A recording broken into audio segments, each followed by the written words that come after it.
Hi hello வணக்கம் friends. இன்றைக்கி இந்த வீடியோவில் என்ன பார்க்க போகிறோன்னா, நம்மளோட ஹெல்மெட்டை எப்படி க்ளீன் செய்து வாஷ் பண்ணி எப்படி திரும்ப யூஸ் பண்ணலாம் அப்படின்றது தான் இந்த வீடியோவில் பார்க்க போகிறோம்.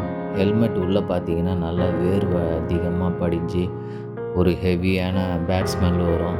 அப்போ இந்த டைமில் நம்ம இந்த மாதிரி வாஷ் பண்ணி க்ளீன் பண்ணி நம்ம போட்டுக்கலாம். நல்ல வாசனையாக இருக்கும். இதுக்காக நம்ம ரொம்ப செலவு பண்ண வேண்டியதில்லை. நம்ம வீட்டில் இருக்கிற ஐட்டத்தை வச்சு நம்ம க்ளீன் பண்ண போகிறோம். கோல்கேட் பேஸ்ட் இருக்குல்ல, அந்த கோல்கேட் பேஸ்ட் எடுத்துங்க. அதை எடுத்து ஒரு வேஸ்ட்டு ப்ரெஷ்ஷில் போட்டு நல்லா வாஷ் பண்ணுங்கள், ஸ்க்ரப் பண்ணுங்கள். ஸ்க்ரப் பண்ணிகிட்டே இருங்க. நல்லா எல்லா இடத்துலையும் ஸ்க்ரப் பண்ணுங்கள். இப்படி ஸ்க்ரப் பண்ணிகிட்டே இருந்தோன்னா நல்லா அது மேலே இருக்கிற அந்த கோடு கூட இருக்கும், அதில் கூட க்ளீன் ஆகிடும். இதுக்காக நீங்கள் ரொம்ப மெனக்கெடலாம் தேவையில்ல.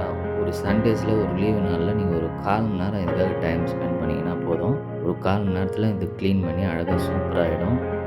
திரும்ப ஒரு பக்கெட்டில் தண்ணி எடுத்துங்க. எடுத்துகிட்டு நம்மக்கிட்ட ரின் லிக்விடு, இல்லை துணிக்கு யூஸ் பண்ணுற லிக்விடு எதுவாக இருந்தாலும் நீங்கள் அந்த லிக்விடை யூஸ் பண்ணலாம்.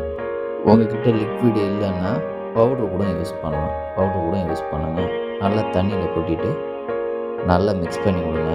மிக்ஸ் பண்ணிவிட்டு நல்லா அந்த பபிள்ஸ்லாம் வரும் பாருங்கள். வந்த உடனே ஹெல்மெட் எடுத்து அதில் போட்டு ஒரு 1/4 மணி நேரம் ஊற வைங்க. ரொம்பலாம் தேவையில்ல. 1/4 மணி நேரம் ஊற வச்சுட்டு அந்த ஹெல்மெட்டை திரும்ப எடுத்து பாருங்கள். நல்லா பளபளன்னு இருக்கும். உள்ளே இருக்கிற அழுக்கும் போயிடும். ஹெல்மெட்டும் நல்லா பார்த்தீங்கன்னா நல்லா வாசனையாக இருக்கும். ஒரு தடவை இது மாதிரி ட்ரை பண்ணி பார்த்தீங்கன்னா அதுக்கப்புறம் ஹெல்மெட்டை நீங்கள் அடிக்கடிக்கு இது மாதிரி க்ளீன் பண்ணிக்கலாம். அது பழைய ஹெல்மெட் மாதிரியே தெரியாது உங்களுக்கு. புதுசாக போட்டு போகிற போல் இருக்கும். திரும்ப ஒரு பக்கெட்டில் தண்ணி எடுத்துகிட்டு நம்ம ஊற வச்ச ஹெல்மெட்டை எடுத்து அந்த தண்ணியில் அலசிட்டு நல்லா அலசிக்குங்க.